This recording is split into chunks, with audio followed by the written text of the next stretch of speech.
So this has been like an ongoing situation with like every time that I bring out a new video or say anything different, there's always going to be a bunch of people that are like tweeting about it, getting upset, right? They're upset because I called Star Wars Outlaws worst game of the year, which is actually, to be fair, it's not true. It's the worst game of the year so far. But other than that, I think that, you know, especially for pricing, this is, in my opinion, one of the worst pricing themes that I have ever seen. Single player, early access, pre-order, day one DLC, over $100. This is a new low until they release the game after this. And then that will be a new low after that. This is a fun fact. I'm finally interested in a Ubisoft title after a long time because the game looks cool, but the protagonist doesn't look fuckable enough for incels, so it's immediately the worst game of the year. So it's all of these people who didn't watch the video who think that I'm tweeting and talking about it because of the appearance of the character. Which, by the way, I don't care about at all. I never talked about this. This was never a point to me and never relevant in any capacity.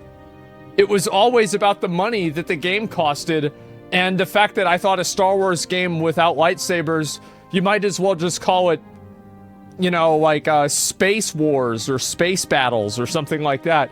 It's not Star Wars, it's Space Battles. So this is the reason why I thought that Star Wars Outlaws was dog shit. Okay, so number one, I do think that the character does have an uncanny valley, but that's not actually about the appearance of the character. It's not like I think she's ugly. I don't think she's really attractive either. It's kind of just a run-of-the-mill, like, generic protagonist. You know, I don't really have too big of an opinion one way or another. Sorry to say. And so, yeah, just bland, right? Yeah, just bland. Kind of like the typical, you know, it's just a typical video game protagonist. That's about it. And that's not really too big of a deal. I think the graphics in the game look really good. It just, in general, the game looks good. But outside of the game looking good, what else really is there to be excited about? Like, the Star Wars universe doesn't really excite me that much as like that much of a fan. Like, at least it only excites me in the context of like the Force and like Jedi and stuff. And I feel like that's like the main component of the Star Wars universe, is like this whole idea of like this fucking like the mysticism of the Force. And so if you take that out of Star Wars, like, what's really compelling about it? I don't really think there's anything that's uniquely compelling about Star Wars, because if you take that out of it, then I would say Dune is like an infinitely better like fantasy universe. I'd say Warhammer is an infinitely better fantasy universe. So like the only thing that makes Star Wars special and cool is the one thing that is the one thing that they seem to not give a shit about. Dune is so good. Well, I'm talking about like the world building of Dune, right? Not just like the movie, but like just what goes into the existence of the game, or the world. Sorry about that. And so that's another reason why I'm not really excited about Star Wars Outlaws, is because it feels to me like it's a Star Wars game for, I guess, what you would call general audiences. So that means it's a game that isn't really meant to appeal to the people that are fans of Star Wars. And I say this as somebody who, you know, growing up, I had like the Lego prequel Darth Maul with the lightsaber, and, you know, like Obi-Wan Kenobi, Qui-Gon Jinn. You know, I had all the old little, you know, fucking Legos, and I love Star Wars. And, you know, we'd have those, remember those plastic things where you'd throw it, or like you'd like throw it forward, and then like the light thing would come out, because it'd be like different sizes of plastic, and it would look like a lightsaber, and we'd fight with those all the time out in like the front yard and in the street. It was so fucking fun, right? So I love Star Wars. I think Star Wars is great, but whenever I see a game like Outlaw, I just don't really feel like it appeals to me that much. And I don't think that it appeals to a lot of people. But really, the problem with Star Wars Outlaws and why it's so bad actually doesn't really have a whole lot to do with the gameplay, because the gameplay seemed mediocre. I mean, it seemed like the gameplay was like a solid 5 or a 6, right? Look, guys, it wasn't a 3. It wasn't. It was a 5 or a 6. But a 5 or a 6 isn't really going to get me excited, number one. The real problem with this is the price of the game. The price of the game is outrageous. I feel like day one DLC is unacceptable. I think that if gamers could boycott any one thing, it's day one DLC. I think that whenever you buy the game, you should get everything inside of that box. And the idea that there are things inside of that box that you don't get because they want to paywall them and make you pay for them later, that is, in my opinion, like extremely consumer unfriendly. And that's what makes it the worst game of the year. I don't care about the way the character... Who gives a fuck about that? Who cares? Like, if the Fable game is good and the character's ugly, yeah, it's going to be cringe, but who cares? Like, it's still going to play the game. What are we talking about here? I don't mind DLC if they're like The Witcher Xenoblade, the size of a whole new game. I don't really think that it matters how big the game is. I think that people should have a principled stance that whenever you purchase a video game, you should expect to not have parts of that video game paywalled because you didn't purchase some extra transaction. I just find that to be like a very consumer unfriendly practice, and I think that it's harmful for everyone. So yeah, I mean, there are definitely there's a spectrum of how bad something like this is, and like some games have worse day one DLC than other ones. True, right? Absolutely. However, look, that doesn't mean that they're all on the spectrum of bad. It's not like one side is good and the other side is bad. It's one side is awful and the other side is bad.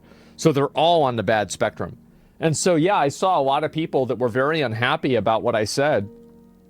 I'll read a few of the comments, and people that had opinions about this will still not be buying it due to the way they handle PC versions and non-existent game ownership on their launcher, but I find it very sad this is not discussed enough while attention is given solely to the character looks. Now, what is the one thing that every screenshot of my videos doesn't have on Twitter? What is the one thing that it doesn't have? It doesn't have the red bar. What happened to the red watch bar? Man, that is crazy, isn't it? Yeah, attention wants solely given the looks. Why is this person lying? Well, what you have to understand is that a lot of people on Twitter are basically like, so I wouldn't say that they're gorillas or monkeys, right? But I wouldn't say that they're people either. They exist kind of in like a middle space in between the two things. So whenever you see them type something like this or say something, it's just like, oh yeah, for sure they'd say that because, you know, like, it's fucking idiot, right?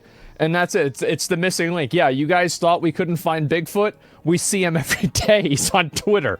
Asmongold has lost every ounce of credibility and is nothing more than a grifter at this point. None of these people actually watched the video. I haven't watched the video. I actually think she's very pretty. Asmongold, like I will take anything from this guy.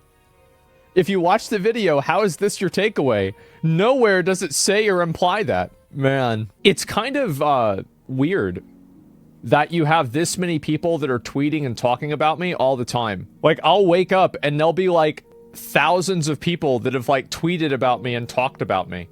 About like some video I did. And the best thing about it is that all of these people are talking about something that didn't even happen. It's just kind of funny. But other than that, yeah, free publicity. Well, yeah, it's like it's a whole ecosystem, man. It's crazy. Isn't it just free advertising for your channel? It is. It is, and I think it's funny. The slop eaters turned on a big slop eater when he pointed out that bad game is indeed going to be bad. It sure is. Asmongold is one of the biggest morons in gaming, to be honest. I recommend never listening to him. Typical hyperbole. Does it bother you if people say this? It used to. So the reason why it doesn't bother me is that, and I genuinely mean this, I don't want anybody to think that I don't mean this. I don't regard these people as like people. I think that most of the commenters on the internet are subhuman animals. I don't think that it's worthy or important to take their opinions seriously at all. And they are functionally NPCs. Yeah, they're basically like NPCs. So whenever I read a comment like this, like if I aggro, like for example, if I do, I don't know, like fucking Dead Mines, and I aggro all the mobs in Dead Mines, I'm not going to be depressed because they're attacking me, because like they're just programmed to do that. It's not like they're attacking me for any real reason. It's not like I did something wrong. I just got aggro on them. That's it.